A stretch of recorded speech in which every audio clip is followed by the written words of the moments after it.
falaremos sobre o Livro dos Espíritos de Allan Kardec e a parte introdutória. Estamos na quarta parte deste trabalho.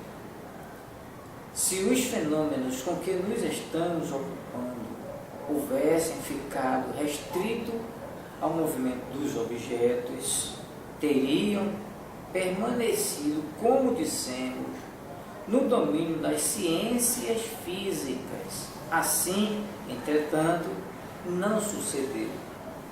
Estava-lhes reservado colocar-nos na pista de fatos de ordem singular.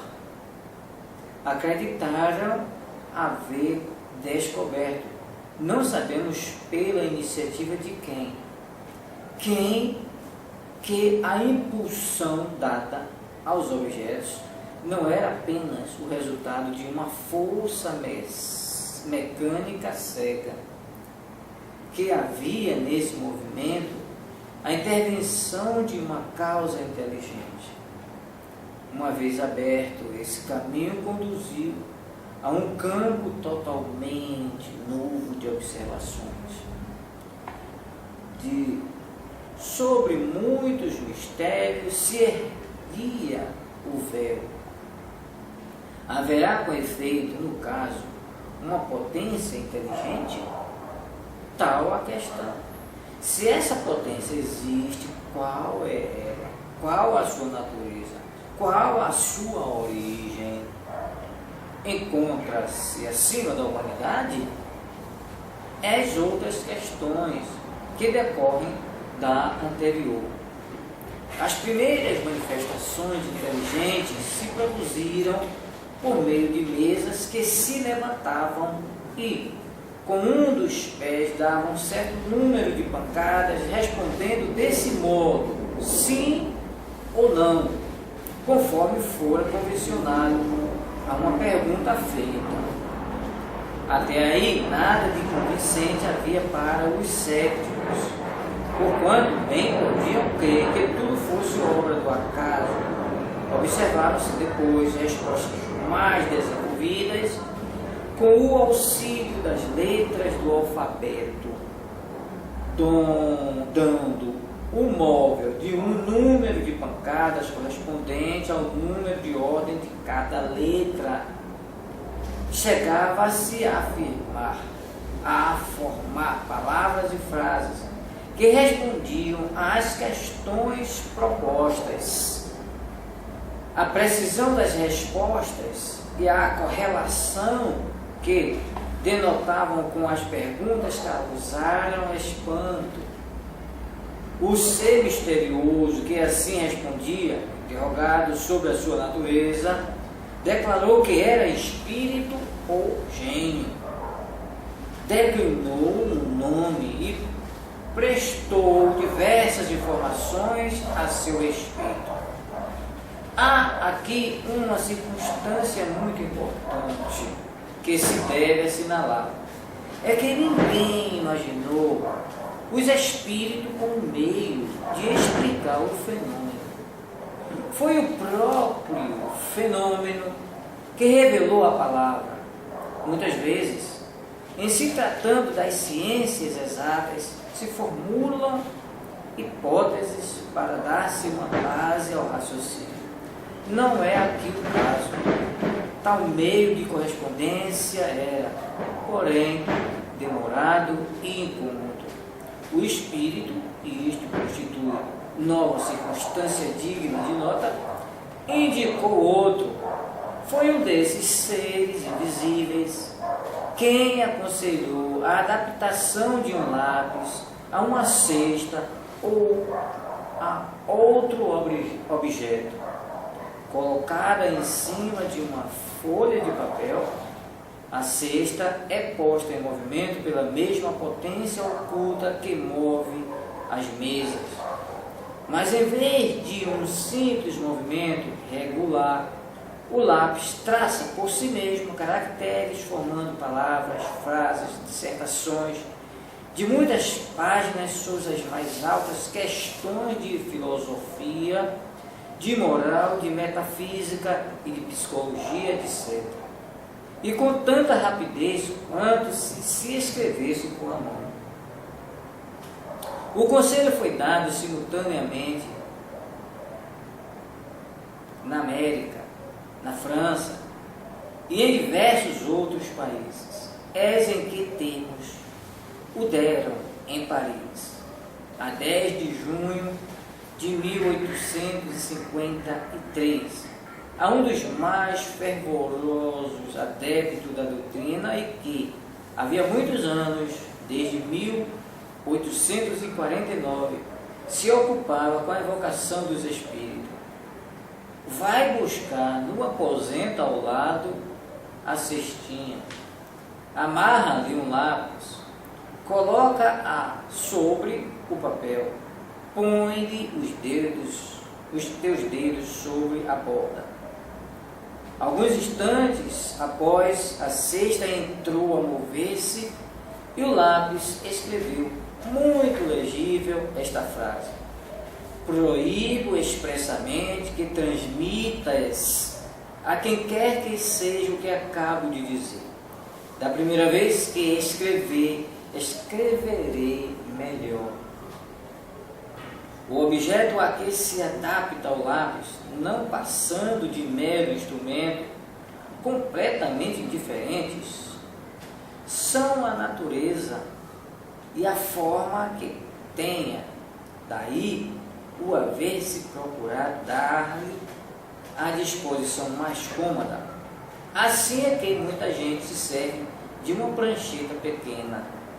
A cesta ou a prancheta só podem ser postas em movimento debaixo da influência de certas pessoas dotadas para isso de um poder especial, as quais se designam pelo nome de médium, isto é, meios ou intermediários entre os espíritos e os homens. As condições que dão esse poder resultam de causas ao mesmo tempo físicas e morais ainda imperfeitamente conhecidas. Portanto, há médios de todas as idades, de ambos os sexos e em todos os graus de desenvolvimento intelectual. É, todavia, uma faculdade que se desenvolve pelo exercício. Reconheceu-se mais tarde que a cesta e a prancheta não eram realmente mais do que um apêndice da mão. E o médium, tomando diretamente do lápis, se pôs a escrever por um impulso involuntário, quase febril. Dessa maneira, as comunicações se tornaram mais rápidas, mais fáceis e mais completas. Hoje é esse o meio geralmente empregado, e com tanto mais razão quanto o número das pessoas dotadas dessa aptidão é muito considerável e cresce todos os dias. Finalmente, a experiência deu a conhecer muitas outras variedades da faculdade medianeira, vindo-se a saber que as comunicações podem igualmente ser transmitidas pela palavra, pela audição, pela visão, pelo tato, etc. E até pela escrita direta dos espíritos, isto é, sem o concurso da mão do médium nem do lápis. Obtido o fato, restava comprovar um ponto essencial: o papel do médium nas respostas e a parte que, mecânica e moralmente, pode ter nelas. Duas circunstâncias capitais que não escapariam a um observador atento, tornam possível resolver-se a questão. A primeira consiste no modo por que a cesta se move sob a influência do médium. Apenas pondo os dedos sobre os bordos. O exame do fato demonstra a impossibilidade de um médium imprimir uma direção qualquer, o movimento daquele objeto. Essa impossibilidade se patenteia, sobretudo, quando 2 ou 3 pessoas colocam juntamente as mãos sobre a cesta. Fora preciso ter elas uma concordância verdadeira, fenomenal de movimentos. Fora preciso, demais, a concordância dos pensamentos para que pudessem estar de acordo quanto à resposta a dar à questão formulada. Outro fato, não menos singular, ainda vem aumentar a dificuldade. É a mudança radical da caligrafia, conforme o espírito que se manifesta, reproduzindo-se a de um determinado espírito todas as vezes que ele volta a escrever. Fora necessário, pois, que o médium se houvesse exercitado em dar à sua própria caligrafia 20 formas diferentes e, principalmente, que pudesse lembrar-se de que corresponde a tal ou tal espírito. A segunda circunstância resulta da natureza mesma das respostas que, as mais das vezes, especialmente quando se ventilam questões abstratas e científicas, estão notoriamente fora do campo dos conhecimentos e a miúde do alcance intelectual do médium, que, além disso, como de ordinário sucede, não tem consciência do que escreve debaixo da sua influência, que frequentemente não entende ou não compreende a questão proposta, pois que esta o podem ser no idioma que ele desconheça, ou mesmo mentalmente, podendo a resposta ser dada nesse idioma. Enfim, acontece muito escrever e cestas espontaneamente, sem que se haja feito pergunta alguma sobre um assunto qualquer inteiramente inesperado.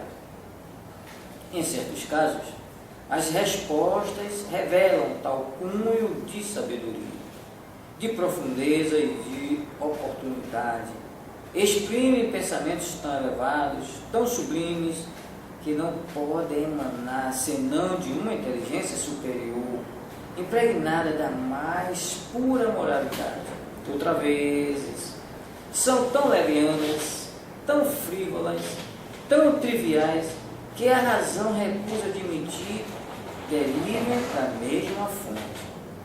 Tal diversidade de linguagem não se pode explicar senão pela diversidade das inteligências que se manifestam.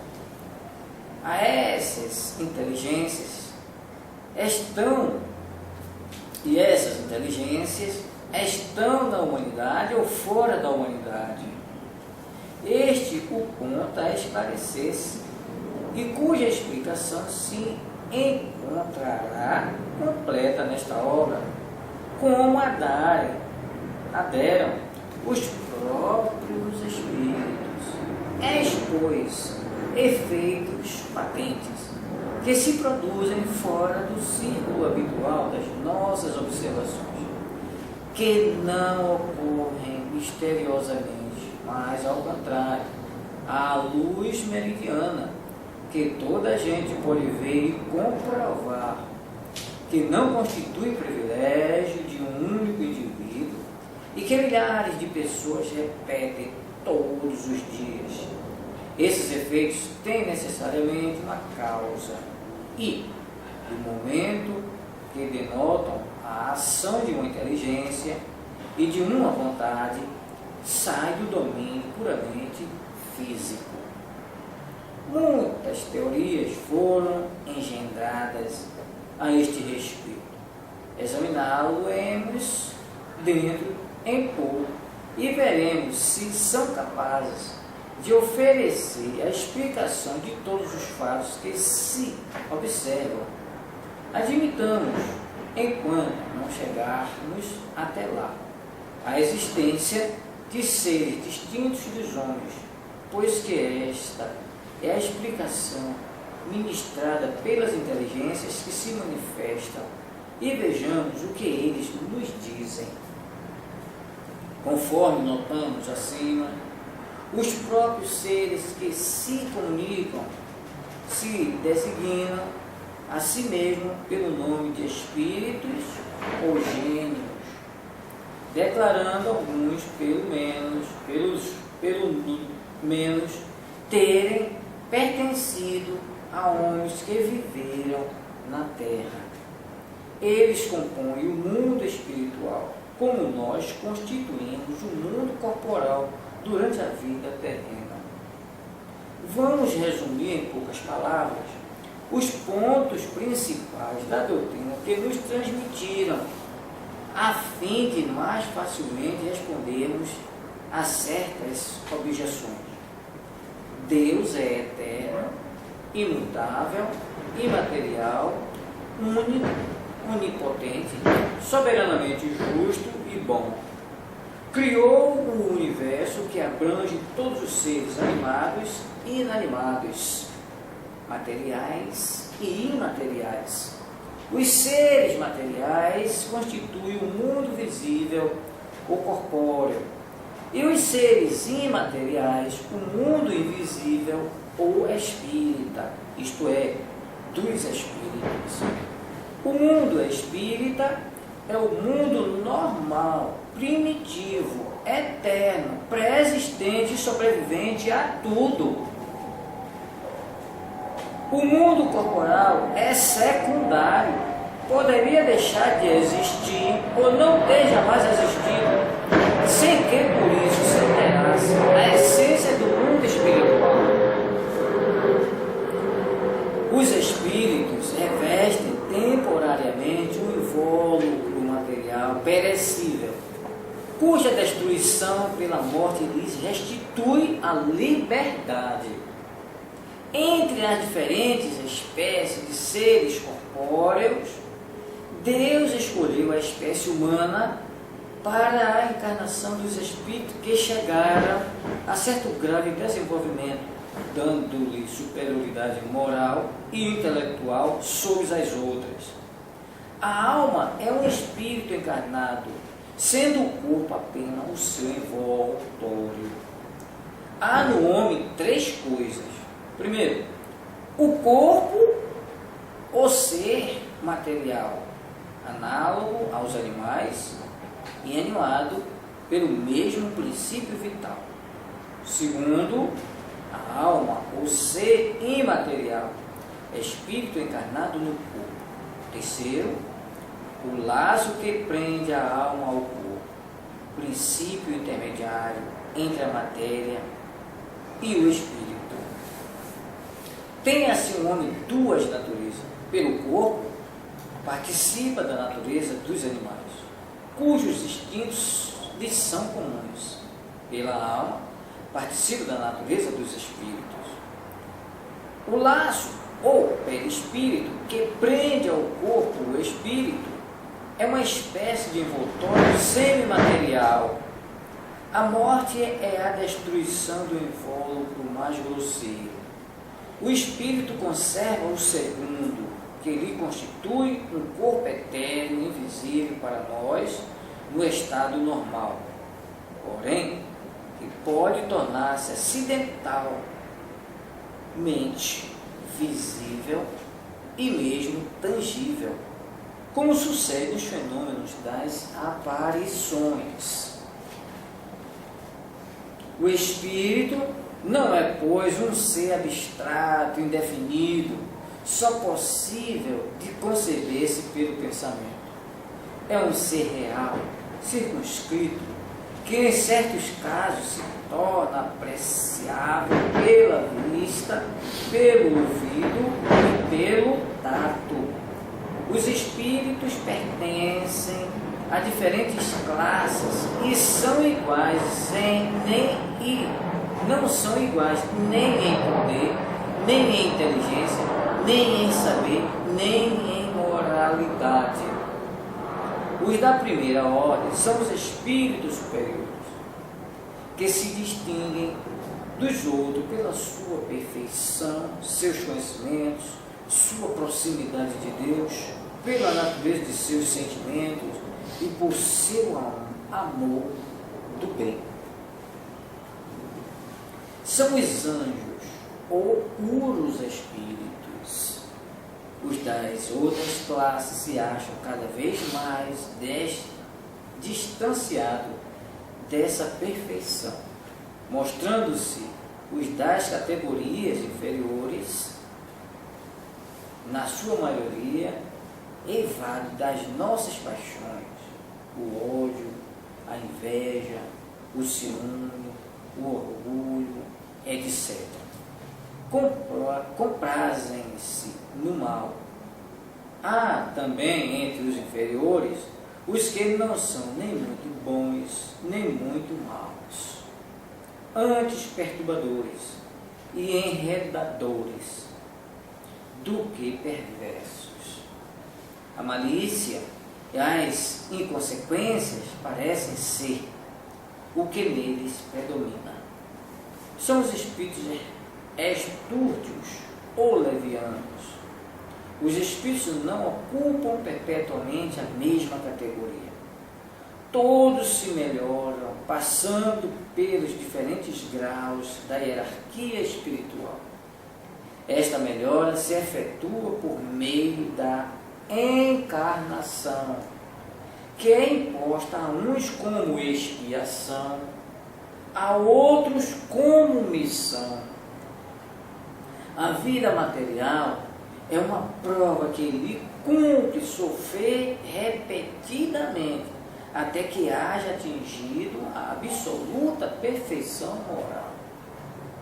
Deixando o corpo, a alma volve ao mundo dos espíritos, de onde saíram, para passar por novas existências materiais.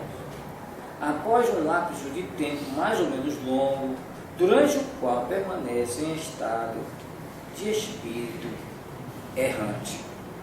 Há entre esta doutrina da reencarnação e da metempsicose, como admitem certas seitas, uma diferença característica que é explicada no curso da presente obra. Tendo o espírito que passar por muitas encarnações, segue-se que todos nós temos tido muitas existências e que teremos ainda outras mais ou menos aperfeiçoadas, quer na Terra, quer em outros mundos. A encarnação dos espíritos se dá sempre na espécie humana. Seria erro acreditar-se que a alma ou espírito possa encarnar no corpo de um animal. As diferentes existências corpóreas do espírito são sempre progressivas e nunca regressivas, mas a rapidez do seu progresso depende dos esforços que faça para chegar à perfeição. As qualidades da alma são as do espírito que está encarnado em nós. Assim, o homem de bem é a encarnação de um bom espírito. O homem perverso é a encarnação de um espírito impuro. A alma possui uma individualidade antes de encarnar. Conserva-a depois de se haver separado do corpo.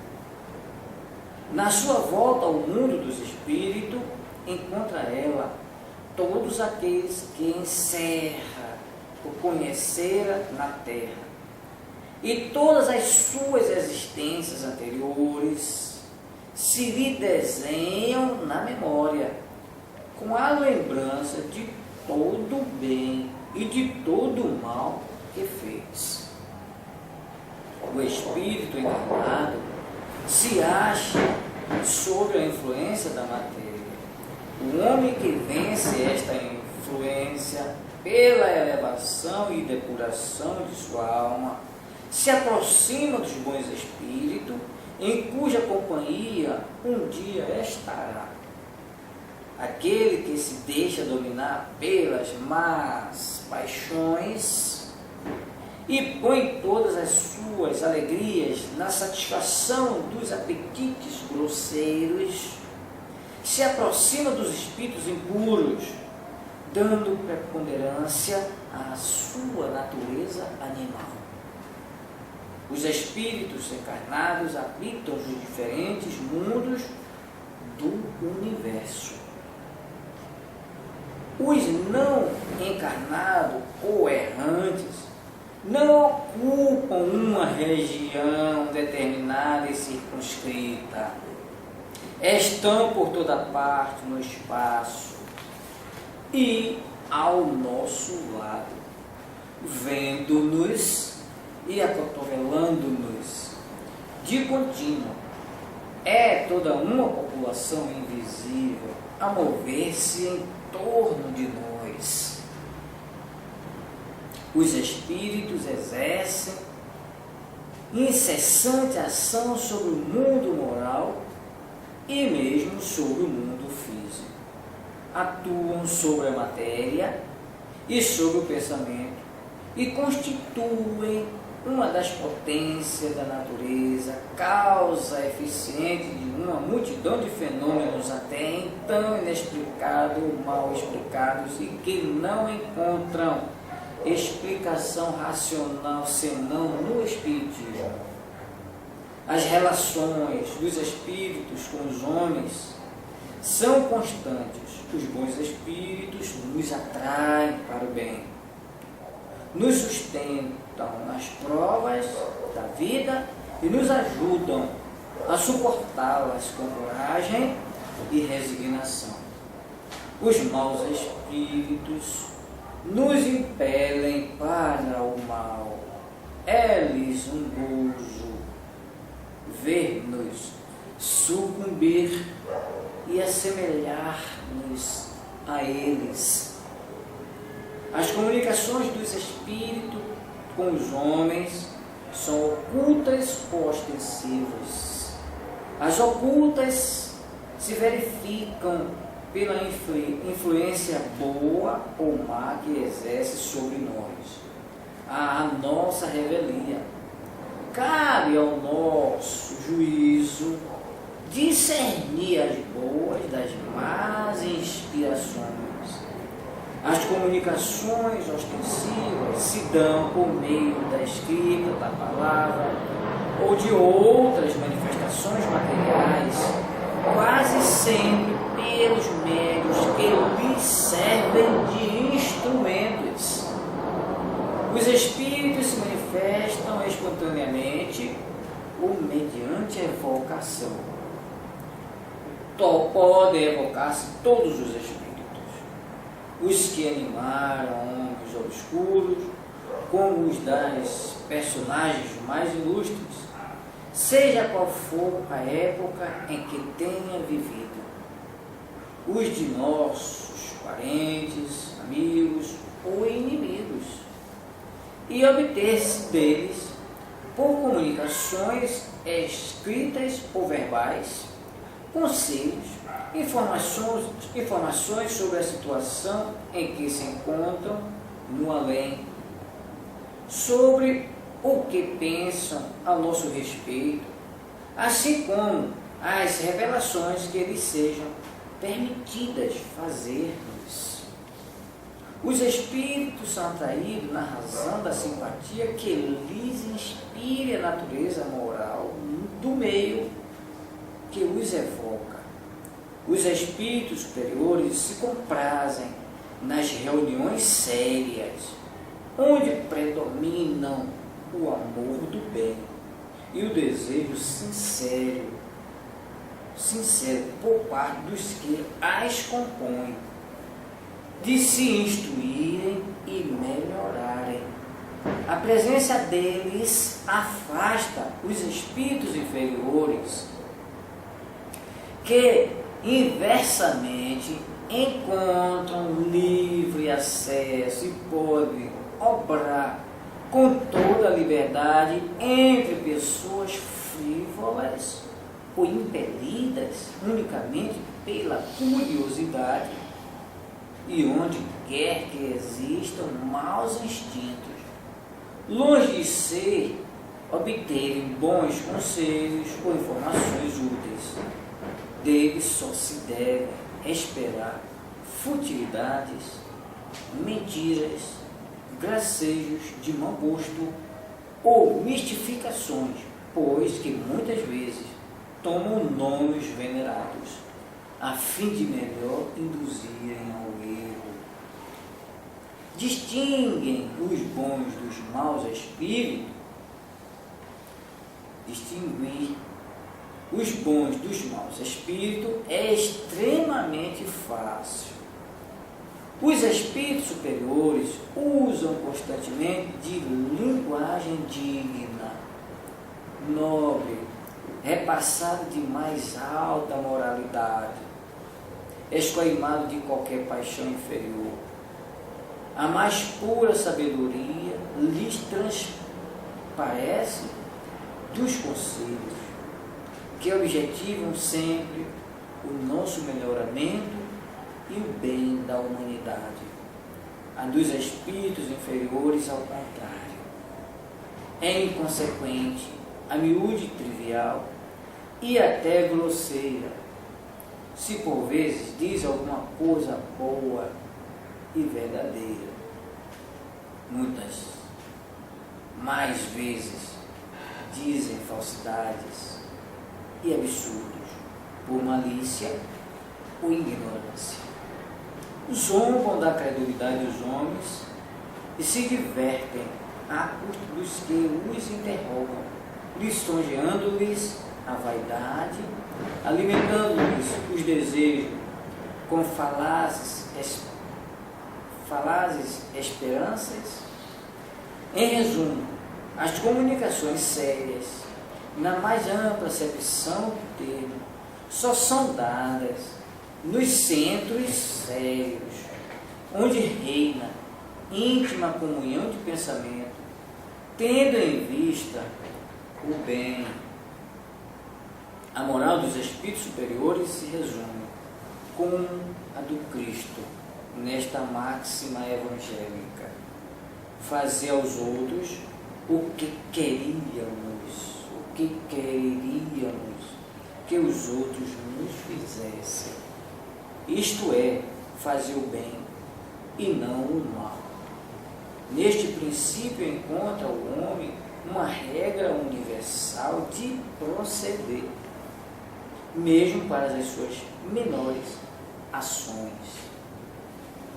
Ensinam-nos que o egoísmo, o orgulho, a sensualidade são paixões que nos aproximam da natureza animal, prendendo-nos à matéria, que o homem que já neste mundo se desliga da matéria, desprezando as futilidades mundanas e amando o próximo, se avizinha da natureza espiritual, que cada um deve tornar-se útil de acordo com as faculdades e os meios que Deus lhe pôs nas mãos para experimentá-lo, que o forte e o poderoso devem amparo e proteção ao fraco, porquanto transgride a lei de Deus aquele que abusa da força e do poder para oprimir o seu semelhante.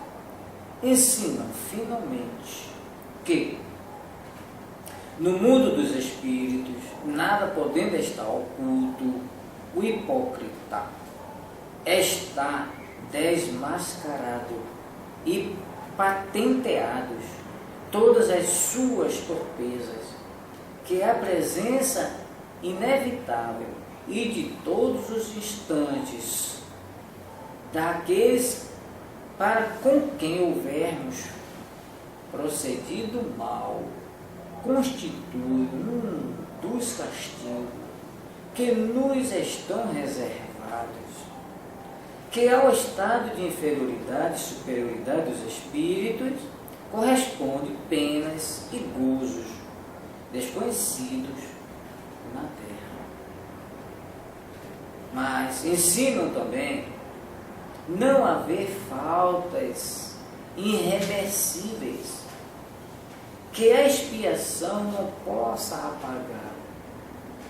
Meio de consegui-lo encontra o homem nas diferentes existências que lhe permitem avançar conformemente aos seus desejos e esforços na senda do progresso para a perfeição, que é o seu destino final.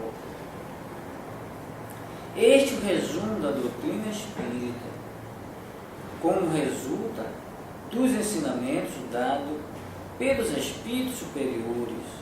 Vejamos agora as objeções que se lhe contrapõem.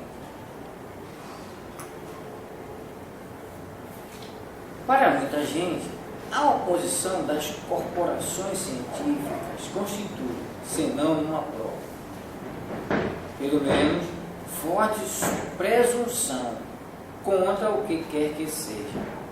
Não somos dos que se insurgem contra os sábios, pois não queremos dar aso a que de nós digam que expulseamos.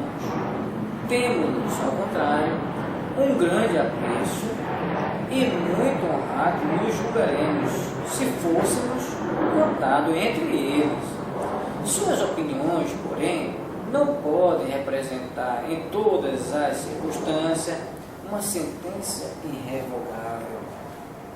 Desde que a ciência sai da observação material dos fatos, em se tratando de os apreciar e explicar, o campo está aberto às conjecturas. Cada um arquiteta o seu sistemazinho, disposto a sustentá-lo com fervor para fazê-lo prevalecer. Não vemos todos os dias as mais opostas opiniões sobre alternativamente preconcebidas e rejeitadas, ora repelidas como erros absurdos, para logo depois aparecerem proclamadas como verdades incontestáveis? Os fatos és o verdadeiro critério dos nossos juízos. O argumento sem réplica. Na ausência dos fatos, a dúvida se justifica no homem ponderado. Com relação às coisas notórias, a opinião dos sábios é, com toda razão, fidedigna, porquanto eles sabem mais e melhor do que o vulgo. Mas no tocante a princípios novos, a coisas desconhecidas, essa opinião quase nunca é mais do que hipotética. Por isso que eles não se acham menos que os outros sujeitos a preconceitos. Direi mesmo que o sábio tem mais prejuízos que qualquer outro, porque uma propensão natural o leva a subordinar tudo ao ponto de vista de onde mais aprofundou os seus conhecimentos. O matemático não vê prova senão numa demonstração algébrica. O químico refere tudo à ação dos elementos e etc. Aquele que se fez especialista prende todas as suas ideias à especialidade que adotou. Tirai daí e os vereis quase sempre desarrazoar, por querer submeter tudo ao mesmo cadinho, consequência da razão, da natureza ou da fraqueza humana. Assim, pois, resultarei ou consultarei do melhor grado e com a maior confiança um químico sobre uma questão de análise, um físico sobre a potência elétrica, um mecânico sobre uma força motriz. hão de eles, porém, permitir-me, sem que isto afete a estima a que lhes dá direito o seu saber especial, que eu não tenha, ou melhor, contra suas opiniões negativas acerca do Espiritismo, do que o parecer de um arquiteto sobre uma questão de música. As ciências ordinárias assentam nas propriedades da matéria, que se pode experimentar e manipular livremente.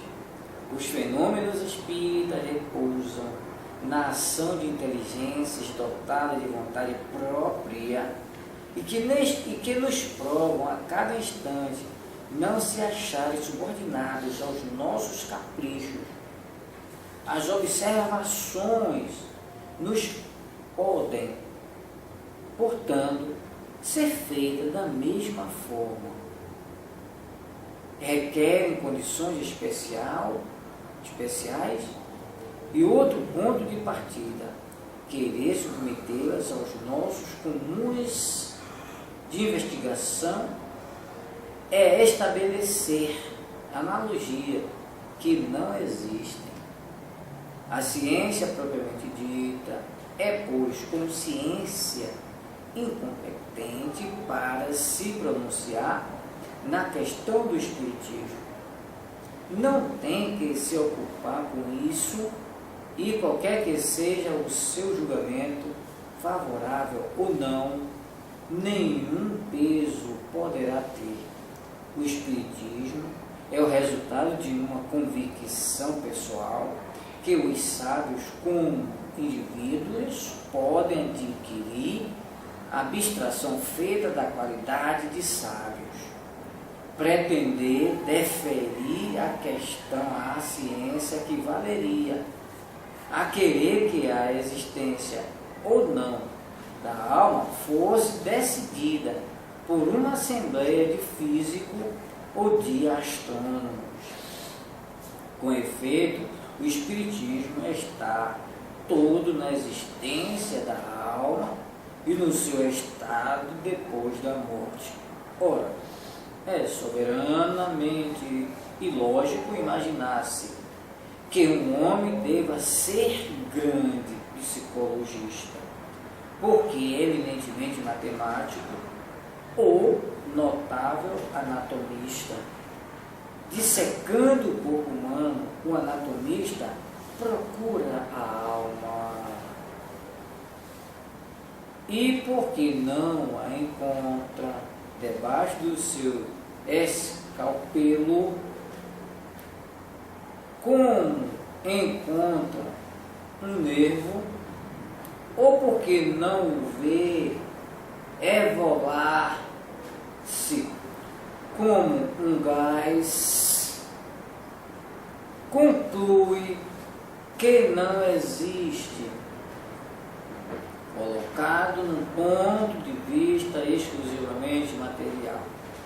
Segue-se que tenha razão contra a opinião universal? Não. Vedes, portanto, que o Espiritismo não é da alçada da ciência. Quando as crenças espíritas se houverem vulgarizado, quando estiverem aceitas pelas massas humanas, e a julgar pela rapidez com que se propagam, esse tempo não vem longe. Com elas se dará o que tem acontecido a todas as ideias novas que hão encontrado oposição. Os sábios se renderão à evidência. Lá chegarão individualmente pela força das coisas.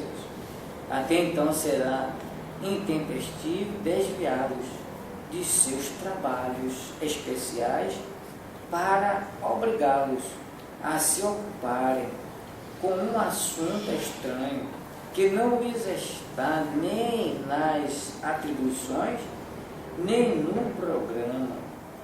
Enquanto isso não se verifique, os que sem estudo prévio e aprofundado da matéria se pronunciam pela negativa e concerne de quem não lhes subscreve o conceito. Esquecem que o mesmo se deu com a maior parte dos grandes descobridores,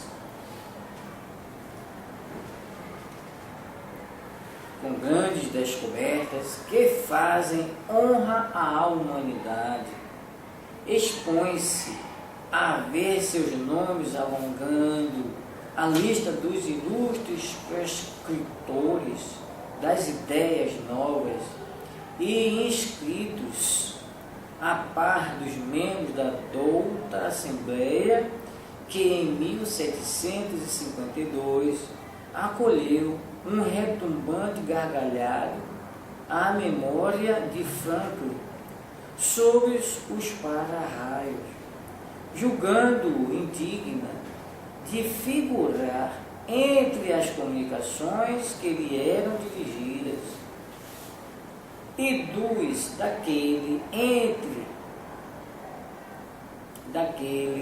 daquela outra que ocasionou perder à França as vantagens da iniciativa da Marinha a vapor, declarando o sistema de Fulton um sonho irrealizável.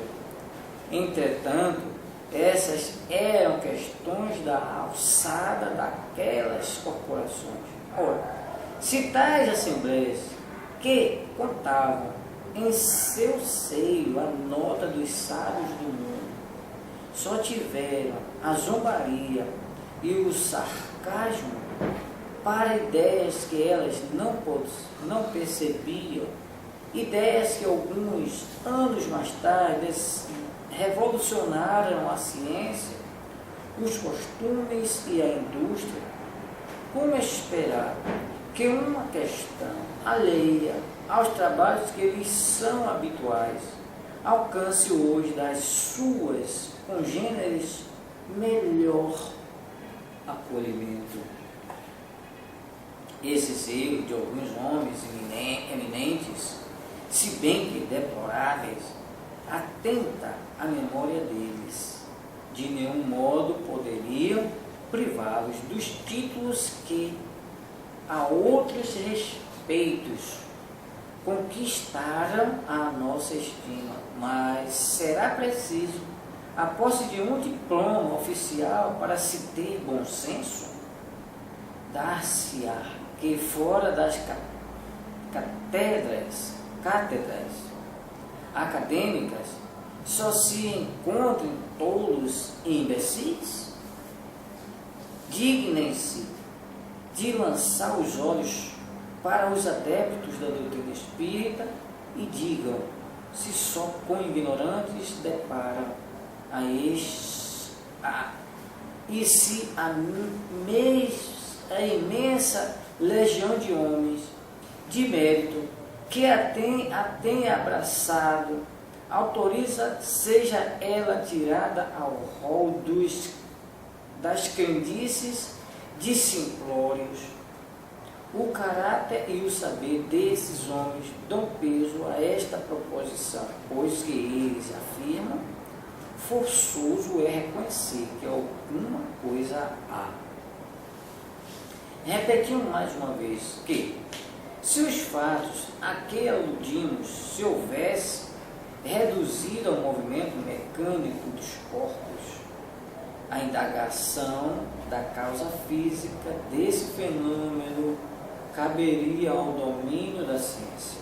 Porém, desde que se trata de uma manifestação que se produz sem exclusão das leis da humanidade, ela escapa à competência da ciência material, visto não poder explicar-se por algarismos, nem por uma força mecânica. Quando surge um fato novo, que não guarda relação com alguma ciência conhecida, o sábio, para estudá-lo, tem que abstrair da sua ciência e fazer a si mesmo o que se lhe oferece constitui um estudo novo, impossível de ser feito com ideias preconcebidas. O homem que julga infalível, a sua razão está bem perto do erro.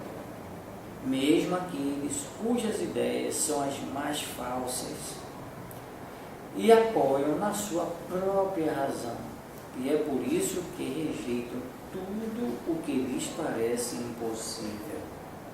Os que outrora repeliram as admiráveis descobertas de que a humanidade se honra, todos endereçavam seus apelos a esse juiz para repeli-las, o que se chama razão. Não é muitas vezes senão orgulho disfarçado, e quem quer que se considere infalível apresenta-se como igual a Deus. Dirigimos-nos, pois, aos ponderados que duvidam, que não viram, que duvidam do que não viram, mas que julgam do futuro pelo passado, se não creem que o homem haja chegado ao apogeu, nem que a natureza lhe tenha facultado ler a última página do seu livro. Tchau. Próxima semana temos mais.